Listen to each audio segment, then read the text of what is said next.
A concept that might come up in your book is the concept of collinear vectors. And all that means is two vectors, A and B, are collinear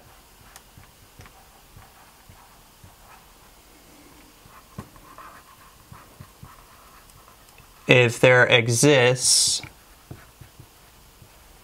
a non-zero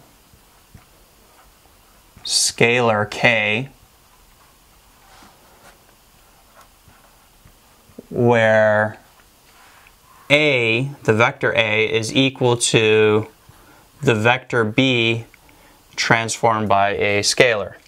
So all that basically means is if I could take a vector B and transform it by a non-zero scalar k, the resultant vector will be collinear to that original vector B.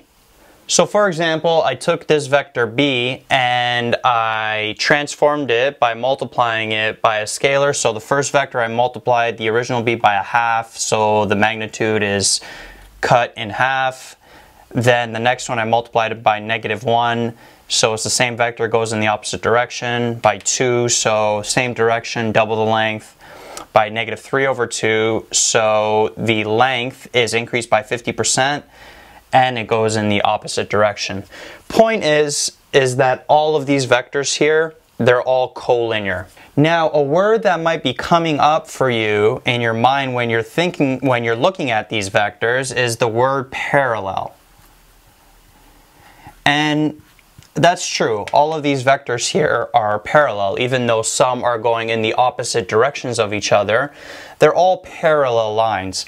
And when you're discussing vectors, the word parallel and collinear, they pretty much mean the same thing.